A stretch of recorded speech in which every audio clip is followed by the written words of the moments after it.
दोस्तों, उत्तर प्रदेश की राजनीति इस वक्त एक बेहद जटिल और दिलचस्प मोड़ पर खड़ी है। चारों दिशाओं से दबाव है। एक तरफ संत समाज की नाराजगी और बयानबाजी है, तो दूसरी तरफ सामाजिक न्याय की राजनीति यानी पीडीए का नया उभार, और तीसरी तरफ लखनऊ बनाम गुजरात लोबी की अंदरूनी खींचतान, और चौथी तरफ भारतीय जनता पार्टी के अंदर चल रहा सत्ता संघर्ष। और इन सब के बीच सबसे बड़ा सवाल यही है कि उत्तर प्रदेश के मुख्यमंत्री की कुर्सी का भविष्य क्या होने वाला है। दोस्तों, एक साल बाद उत्तर प्रदेश में विधानसभा चुनाव होना है, और ऐसे में बीजेपी के सामने ये सबसे बड़ा रणनीतिक सवाल खड़ा है कि क्या योगी आदित्यनाथ की लीडरशिप में ही चुनाव लड़ा जाए या फिर किसी नए चेहरे की तैयारी की जाए। और इसी सवाल के बीच उत्तर प्रदेश दिवस का मौका आता है। आमतौर पर ऐसे मौक़ों पर प्रतीकात्मक संदेश बहुत अहम होते हैं। पहले से तय कार्यक्रमों के मुताबिक उप मुख्यमंत्री ब्रजेश पाठक को अहमदाबाद और केशव प्रसाद मौर्य को दिल्ली में कार्यक्रमों में शामिल होना था, लेकिन ऐन वक्त पर दोनों डिप्टी सीएम लखनऊ में ही रुक जाते हैं। और उसी दिन गृह मंत्री अमित शाह लखनऊ पहुंचते हैं। एयरपोर्ट से लेकर कार्यक्रमों तक तस्वीरें सामने आती हैं। अमित शाह, मुख्यमंत्री योगी आदित्यनाथ, दोनों डिप्टी सीएम और प्रदेश अध्यक्ष, पूरी शीर्ष लीडरशिप एक साथ, और फिर भाजपा कार्यालय में बंद कमरे की बैठक होती है। और राजनीति में ऐसे संयोग कभी सिर्फ संयोग नहीं होते हैं। और इसी दौरान शंकराचार्य का बयान सामने आता है, जिसमें मुख्यमंत्री योगी आदित्यनाथ की आलोचना और केशव प्रसाद मौर्य की तारीफ की जाती है। योगी को गुस्सेल बताया जाता है, उनके व्यवहार पर सवाल उठते हैं, और ये बयान इसलिए भी ज़्यादा असरदार बन जाता है क्योंकि योगी खुद संत परंपरा से आते हैं। गोरक्ष पीठ के महंत होने के नाते उनका संत समाज में एक विशेष स्थान रहा है। और ये सच है कि किसी भी सरकार को, चाहे वे किसी भी दल की हो, संत समाज के साथ टकराव से बचना चाहिए।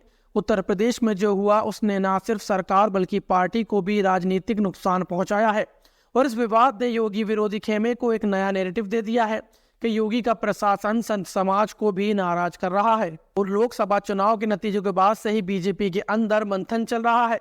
यूपी में 80 सीटों से सिमट कर 33 पर आ जाना पार्टी के लिए बहुत बड़ा झटका था। और सवाल उठे कि आखिर ऐसा क्यों हुआ। क्या वजह सिर्फ योगी है या फिर पीडीए और मंडल राजनीति का भी असर है। बिहार की जाति जनगणना के बाद जो सामाजिक न्याय का विमर्श तेज हुआ, उसने हिंदुत्व की राजनीति को सीधे चुनौती दी है। और वहीं बीजेपी के अंदर ये तर्क भी उभरा कि सर्वर्ण मुख्यमंत्री के साथ मंडल राजनीति का मुकाबला मुश्किल हो रहा है। लेकिन ये भी सच है कि अन्य राज्यों जैसे हरियाणा, राजस्थान में बीजेपी को नुकसान हुआ, वहाँ मुख्यमंत्री नहीं बदले गए, तो फिर यूपी में ही चर्चा क्यों हो रही है। दोस्तों, दरअसल यूपी सिर्फ एक राज्य नहीं है, बल्कि वो दिल्ली की सत्ता की भी चाबी है। और इसी डर के बीच मोदी के बाद की बहस भी तेज हो गई है।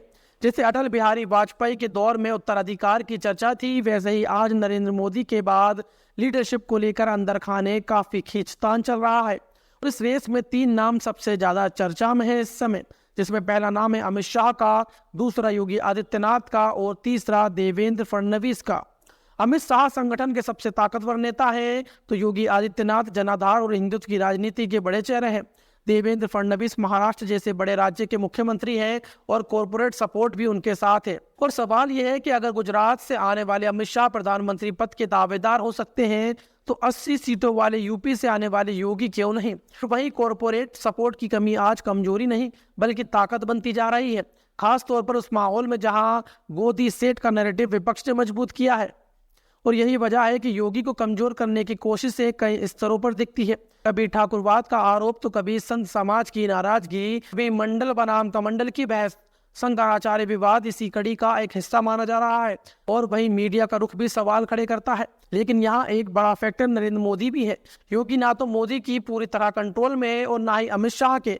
फिर भी मोदी के लिए योगी एक जरूरी चेक एंड बैलेंस है। अगर लखनऊ और मुंबई से मजबूत चेहरे खड़े रहते हैं, तो संगठन की ताकत एक हाथ में सिमट नहीं सकती। और बीजेपी इस वक्त दुविधा में है कि योगी को बनाए रखने में भी नुकसान का डर है और हटाने में भी। और अगर योगी रहते चुनाव हारे, तो उनका कद राष्ट्रीय राजनीति में और बढ़ सकता है। और अगर चुनाव से पहले हटाए गए, तो राजपूत समाज की नाराजगी और बड़ा संकट खड़ा कर सकती है। और वहीं योगी भी ये सब समझते हैं।